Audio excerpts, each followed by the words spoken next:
I'll be done in a minute. You just hang out. Venerable József Cardinal Mindszenty resisted communism in Hungary after World War II and was persecuted, tortured, and imprisoned for his brave stand. He penned one of the most beautiful reflections on motherhood I've ever heard. Since it's Mother's Day, let me recite it for you before we get to the main story for today, how St. Padre Pio appeared to the Cardinal while he was in a communist dungeon. Venerable József Mindszenty wrote, "The most important person on earth is a mother. She cannot claim the honor of having built Notre Dame Cathedral. She need not. She has built something more magnificent than any cathedral, a dwelling for an immortal soul, the tiny perfection of her baby's body. The angels have not been blessed with such a grace. They cannot share in God's creative miracle to bring new saints to heaven. Only a human mother can. Mothers are closer to God the Creator than any other creature.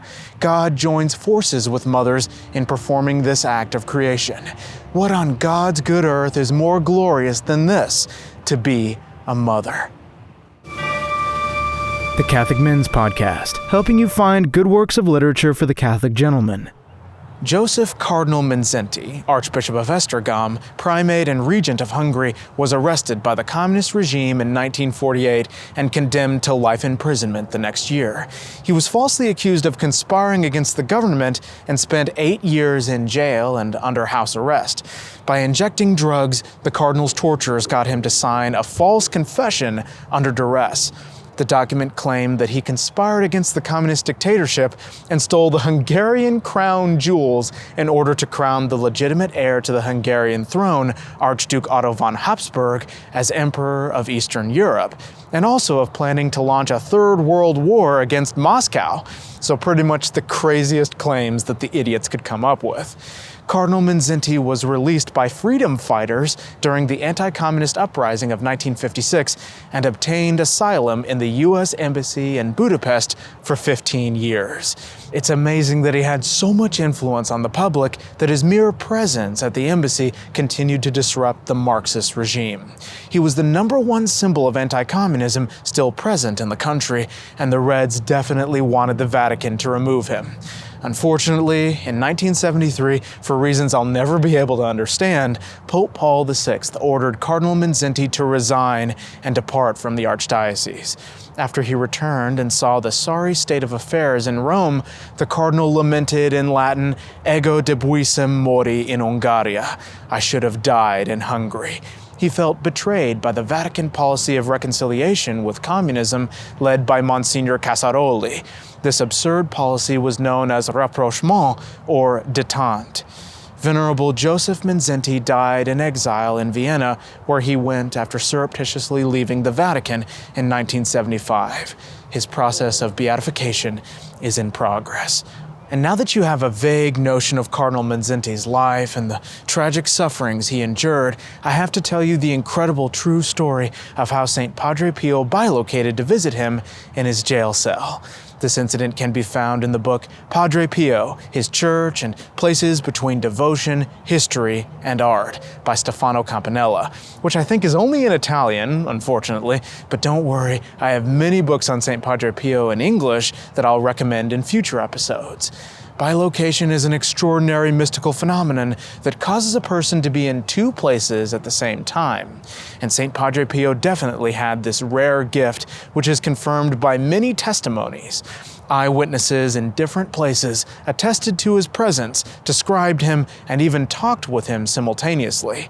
His apparition to Cardinal Mindszenty was already pretty well known before the book and is represented in a mosaic in the sanctuary dedicated to St. Padre Pio in the southern Italian town of San Giovanni Rotondo. But this new testimony in the book contains details never published before, including a report by Angelo Battisti, who was one of the witnesses in the saint's beatification process. As is well known, Battisti recounts, Cardinal Mindszenty was arrested, put in jail, and watched around the clock. Over time, his desire to celebrate Holy Mass strongly increased.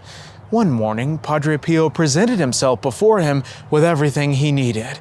The cardinal celebrated Mass, and Padre Pio served as acolyte.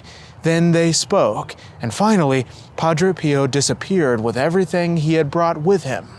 A priest from Budapest told me confidentially about the episode, asking if I could get confirmation from Padre Pio.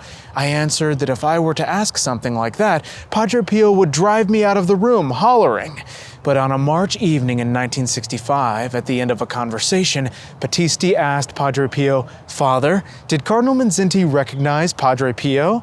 After a first reaction of irritation, he answered, "Well, we met and talked, so you think he wouldn't have recognized me?" He thus confirmed his bilocation to the cardinal's cell, which had happened a few years earlier. Then Battisti added, he became sad and said, "The devil is ugly, but they had left him uglier than the devil." He was referring to the terrible tortures that the cardinal had endured at the hands of the communists. St. Padre Pio concluded, "Remember to pray for this great confessor of the faith who suffered so much for the Church." And he was exactly right, for Venerable József Mindszenty was one of the greatest symbols of anti-communism in the history of the Catholic Church, and I fervently hope that he'll be canonized one day. God bless you, and Our Lady keep you.